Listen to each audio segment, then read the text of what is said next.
Hello everybody, welcome to MBA trainer. मैं हूं सौरभ ठाकुर और स्वागत आप सभी का हमारे आज के इस सेशन में। हो सकता है आप वीडियो देख रहे होंगे यूट्यूब में, फेसबुक में, इंस्टाग्राम में।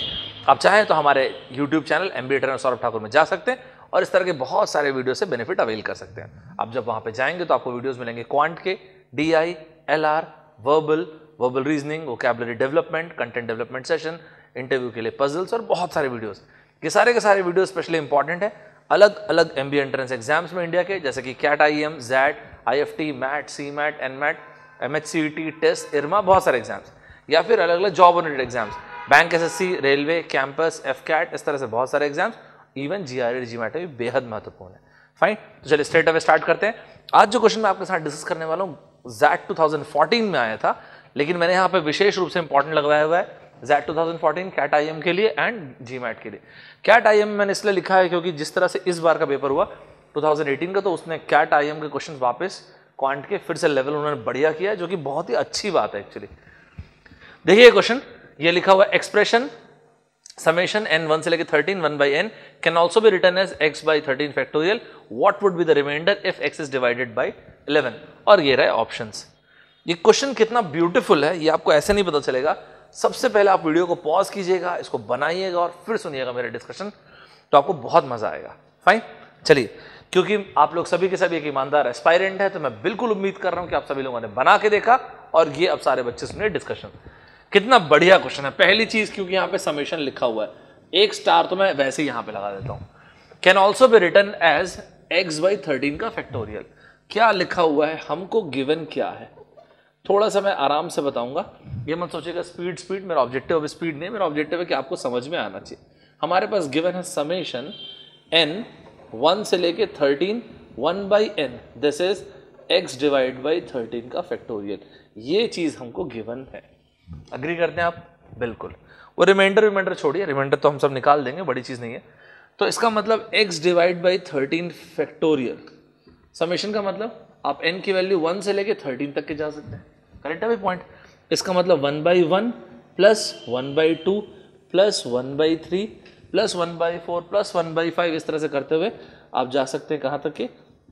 आप इस तरह से जा सकते हैं 1 by 11, 1 by 12 एंड 1 by 13 तक के। ये मतलब हुआ इस समेशन वाले पार्ट का। अग्री करते हैं आप? एक बात आइए, अगर x by 13 फैक्टोरियल ऐसा था तो x को मैं क्या लिख सकता हूँ? 13 फैक्टोरियल को उधर भेज दीजिए। तो इस 13 फैक्टोरियल को मैं इधर मल्टीप्लाई कर रहा हूँ। So this would be 13 factorial upon 1, next 13 factorial upon 2, next 13 factorial upon 3, next 13 factorial upon 4 से लेके बताइए कहाँ तक है? सभी भी आ जाएंगे उसमें। तो 13 factorial upon 11 plus 13 factorial upon 12 plus 13 factorial upon 13, तो ये सभी लोग आ जाएंगे। अग्री करते हैं आप? बिल्कुल सही बात है, राइट। अब आपसे क्या बोला गया? अब आप जरा क्वेश्चन को दोबारा देखिए। आपको क्वेश्चन में बोला गया what would be the remainder. Remainder क्या आएगा इफ x को आप डिवाइड कर रहे हो 11 से। फैबुलस क्वेश्चन, बहुत ही बढ़िया। तो एक काम करते हैं, x जो कि हमारे पास है, ये एक बार थोड़ा लिख देता हूं, इससे आपको फिर समझ में आएगा। 13 फैक्टोरियल अपॉन 1, 13 फैक्टोरियल अपॉन 2 से लेके 13 फैक्टोरियल अपॉन 3 से लेके कहां तक? 13 factorial upon 12 and 13 factorial upon 13। अब आपको ये बोला गया कि इसको आप डिवाइड करो किससे? 11 से। तो मैंने इसे 11 से डिवाइड कर दिया। अग्री करते हैं? ये मैंने इसे 11 से डिवाइड कर दिया। देखिए न्यूमरेटर में सभी के पास, यहां से लेके यहां तक सभी के पास 13 फैक्टोरियल लिखा हुआ है। करेक्ट है? बढ़िया बात है।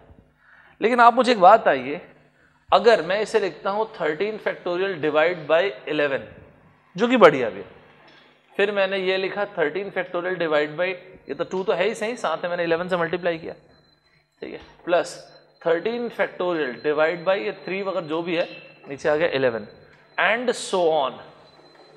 ये रहा 13 फैक्टोरियल। अब जरा मजे की चीज देखिएगा, ये रहा 11 जो इसके पहले आएगा, और 11 से हमने डिवाइड किया तो ये रहा, फिर ये रहा 13 फैक्टोरियल, और ये आ गया 12 तो लिखा ही है, 11 से हमने डिवाइड किया, फिर आ गया 13 फैक्टोरियल, 13 तो ये लिखा ही है और हम लोगों ने 11 से डिवाइड किया। ठीक बात है भाई? हमें ये पता है कि 13 फैक्टोरियल होता है, थोड़ा आराम से सुनते, मजा आएगा अच्छा आपको। 13 into 12 into 11 into 10 into 9 8 7 6 5 4 3 2 and 1। Agree करते हैं? अब आप खुद से सोच के देखिए, हर जगह न्यूमरेटर पे 13 फैक्टोरियल लिखा हुआ है। जब आप इसको 11 से डिवाइड करें तो हाँ है ना 11 13 फैक्टोरियल के पास, बिल्कुल है। अच्छा बाय द वे कितने 11 है यहाँ पे? एक, एग्जैक्टली एक ही 11 है, ठीक बात है। तो क्या ये वाले केस में 11 इसको डिवाइड कर जाएगा? यस कर जाएगा। इस केस में हाँ, इस केस में भी कर जाएगा, हाँ इस केस में भी कर जाएगा। क्या इस केस में कर जाएगा? यस, यहां पर भी कर जाएगा, इधर भी कर जाएगा, बिल्कुल सही है। तो फिर गड़बड़ कहां पे हो रहा है? अब जरा वो देखते हैं। इस केस को जरा गौर कीजिएगा, देखिएगा 13 फैक्टोरियल अपॉन 11, जब ये आपने पहले लिखा तब तो इसका एक 11 ऑलरेडी उड़ चुका है और ये कुछ ऐसा दिखता है 13 12 11 10 9 2 1, ये कुछ ऐसा दिखता है और ये 11 गायब हो चुका है यहां से, ठीक बात है। और जब दूसरी बार आप इसे 11 से डिवाइड कर रहे हैं, जो आपने यहां पे किया, जब दूसरी बार इससे आप 11 से डिवाइड कर रहे हो, अरे कहां से डिवाइड होगा भाई? So other then this part, हर एक नंबर जो भी यहां पे लिखा हम लोगों ने 13 factorial by 11, 13 factorial by 2 into 11, 13 factorial by this and ये सारे के सारे सभी के सभी 11 से डिवाइड हो जाएंगे। अग्री करते हैं आप? चलिए अब आइए यहां पे, अब आप इसको देखिए, ये यहां से लेके 10 तक के क्या चीज है? ये है 10 फैक्टोरियल, इसके अलावा 11 तो वैसे कट चुका है, तो ये बचता है 12 और ये बचता है 13। अब जो बोल रहा हूं आप उसको जरा ध्यान से सुनेगा। ये हुआ 10 factorial, this is 12 into 13 divide by 11, ठीक है। अब हमें क्या पता है? हमें ये पता है कि जब हम लोग 12 को डिवाइड करेंगे 11 से, तब रिमाइंडर क्या आएगा? तब रिमाइंडर आएगा 1। 13 को डिवाइड करेंगे तब रिमाइंडर आएगा 2। अब जिसके लिए इस क्वेश्चन को मेरे हिसाब से तो ज़ैट में दिया गया था, वो यही पॉइंट है जो अब मैं लिखने जा रहा हूँ। अगर आप मेरे साथ ईमानदारी से नोट्स बना रहे हैं तो बिल्कुल इसको लिखिएगा, और वो है विल्सन थ्योरम। विल्सन थ्योरम क्या होता है पहले आप वो समझ लीजिए। एक छोटा सा पॉइंट है विल्सन थ्योरम, p-1 का factorial divide by p is always, this will always going to give me remainder what? Remainder आएगा -1। कब? जब p प्राइम है तब, when p is a prime number. तो ये एप्लीकेबल ही प्राइम नंबर के लिए, ध्यान रखिएगा आप इस बात को, ठीक है भाई। चेक करना चाहे तो चेक कर लीजिए ना, p की वैल्यू रख दिए 2, तो ये हो गया 2, 2 - 1 तो ये हो गया 1 का फैक्टोरियल, तो क्या -1 ही आएगा।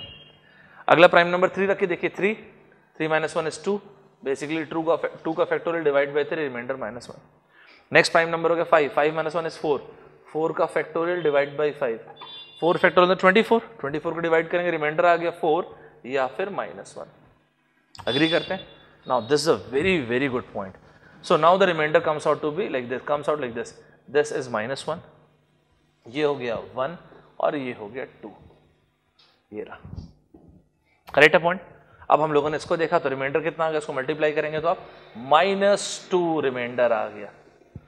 अब आप चेक कीजिए, या तो -2 आंसर चॉइस होगा या फिर 11 में से 2 कम। माइनस रिमाइंडर आप समझते हैं ना, अगर हम लोगों ने 4 को 5 से डिवाइड किया तो आप बोल दीजिए रिमाइंडर आ गया 4, या फिर बोल दीजिए -1, दोनों उतना ही करेक्ट है, 5 से 1 कम। अगर आपने 3 को डिवाइड किया 5 से तो रिमाइंडर आप बोल सकते हो 3, या फिर आप बोल सकते हो -2, 5 से 2 कम। उसी तरह से या तो आंसर चॉइस होगा -2 या तो आंसर चॉइस होगा 9, 11 में से 2 कम। राइट? क्रॉस चेक करते हैं आंसर को कि हमको क्या दिया गया। तो हम देखिए कितना बेहतरीन प्रेजेंटेशन ऑप्शन का, यहाँ पे जानबूझ के उन्होंने 2 दिया है, लेकिन आंसर 2 नहीं है, -2 है, रिजेक्टेड। Very beautiful presentation. जानबूझ के यहाँ पे नन ऑफ दीज भी दिया गया, this is also not the answer, 4 भी नहीं है, 7 भी नहीं, this is the answer. Very very nice question. क्या सीखा हम लोगों ने? मैंने इस क्वेश्चन को क्यों स्टार लगवाया? पहली चीज, जहां पर भी summation, mod function, greatest integer function, fractional part of x, मैं तो हमेशा स्टार लगाता हूं। Log, very very important. यहाँ पे कितना ब्यूटीफुल ये दिया गया था, इस चीज को बोला गया था x/13 फैक्टोरियल के बराबर है। मतलब x/13 factorial is equals to n की वैल्यू यहाँ पे 1 से लेके 13 तक के। 13 फैक्टोरियल को मैंने इधर भेजा, 13 फैक्टोरियल बाय 1, दिस। मैंने आपको बोला यहाँ पे आप देखो, हमें ये बोला गया है कि what would be the remainder, कब? जब इस x को आप 11 से डिवाइड करोगे। जब आप इस x को 11 से डिवाइड करोगे तो 13 फैक्टोरियल तक सिर्फ एक ही 11 आएगा। तो 13 फैक्टोरियल अपॉन जो 11 है, उसने तो ऑलरेडी 13 फैक्टोरियल के इस 11 को कंज्यूम कर लिया। तो इस 11 का क्या होगा भाई, ये तो बेचारा फंस गया। तो मैंने आपको एक बढ़िया पॉइंट बताया, अदर देन दिस पार्ट सभी लोग 11 से डिविजिबल होंगे, सभी रिमाइंडर दे देंगे 0। ये जो बचा है इसको देखिए, 11 कट गया, बचा यहाँ पे 11। ये रहा 10 फैक्टोरियल, हो गया 12, ये हो गया 13। 12 when divided by 11 remainder +1, 13 when divided by 11 remainder +2, 10 factorial divide by 11। 10 factorial क्या चीज़ है, मैंने आपको बोला विल्सन थ्योरम। अगली बार विल्सन थ्योरम एक बहुत ही स्पेसिफिक थ्योरम है, Wilson theorem p-1 factorial divide by p। जो भी बच्चे आप में से true CAT aspirant, XAT, IFT या GMAT एस्पायरेंट होंगे, जरूर इसको नोट्स बना के रखिएगा। तो आप में से वो बच्चे जो कैट 2019 या 20 की तैयारी कर रहे होंगे, जरूर लिख के रखिएगा इसे, या जैट सोच रहे होंगे तो p-1 का फैक्टोरियल डिवाइड बाय p सिर्फ और सिर्फ किसके लिए, जब p प्राइम है, तो स्पेशल केस है, -1 रिमाइंडर आ जाएगा। मैंने आपको एग्जाम्पल ही बताया, इसका मतलब ये हो गया -1 रिमाइंडर दिया, इसने रिमाइंडर दिया 1 मतलब +1, इसने रिमाइंडर दिया 2 मतलब +2। आपने मल्टीप्लाई किया, ये रिमाइंडर आया -2 बोल दो या फिर 9, जो भी लिखा हो। तो हम लोगों ने जब ऑप्शंस को देखा तो ऑप्शंस में इंटेंशनली उन्होंने -2 नहीं लिखा था, बजाय उसकी क्या लिखा था यहाँ पे उन्होंने 2, because they wanted to take this option. Very nice option, 4, 7 none of this, so 9 is the correct answer, right. तो उम्मीद करता हूँ कि रिमाइंडर थ्योरम का, कंसेप्ट ऑफ रिमाइंडर का एक बहुत ब्यूटीफुल क्वेश्चन था, आपको समझ में आया होगा यहाँ तक के। तो ये था हमारा आज का डिस्कशन सेशन। ये जो हम लोग वीडियो रिकॉर्ड कर रहे हैं, ये है जनवरी 2019। आप में से वो सारे के सारे बच्चे जो कैट 2019 या 20 की तैयारी कर रहे होंगे, या फिर अलग अलग जॉब रिलेटेड एग्जाम्स है, चाहे वो बैंक हो, SSC हो, कैंपस हो, कोई सा भी एग्जाम की तैयारी कर रहे होंगे, तो हमारे क्लासरूम प्रोग्राम, उसके बारे में पता कर सकते हैं आप। नीचे यहाँ पे नंबर फ्लैश हुआ होगा आपको, और वीडियो के ठीक नीचे भी दिया गया होगा। इसके अलावा उससे भी इंपॉर्टेंट चीज़, अगर आप किसी और शहर में होंगे, भिलाई, रायपुर के अलावा आप बाहर रह रहे होंगे, छत्तीसगढ़ से बाहर, तो हमारी लाइव ऑनलाइन क्लासेस भी चलती हैं, चाहे वो आप डेस्कटॉप में अटेंड कर सकते हैं, लैपटॉप में, या फिर मोबाइल फ़ोन में। अगर आप जैसे लास्ट ईयर लोग तेलंगाना में थे, या बैंगलोर में थे, या दिल्ली में थे, मुंबई में थे, पुणे में थे, वो लोग जो अटेंड करते थे, तो लोग ऑफिस से आते हुए ईयरफोन प्लग इन कर लेते थे, मोबाइल फ़ोन में अटेंड कर लेते थे क्लास। तो वो स्पेशली डिज़ाइन किया गया वर्कएक्स वालों के लिए, या फिर वो बच्चे जो यहाँ पढ़ना चाहते हैं लेकिन यहाँ पे आ नहीं सकते, बाहर है। तो आप ज़्यादा जानकारी के लिए नीचे यहाँ नंबर लिखा डिस्प्ले कर रहा होगा, उस पर आप डिटेल में डिस्कशन करके कॉल करके बात कर सकते हैं। फाइन, तो ये था हमारा आज का डिस्कशन सेशन। इसके अलावा हम लोग बाकी चीज़ देखें नेक्स्ट क्लास में। सी यू एवरीबॉडी, बाय बाय।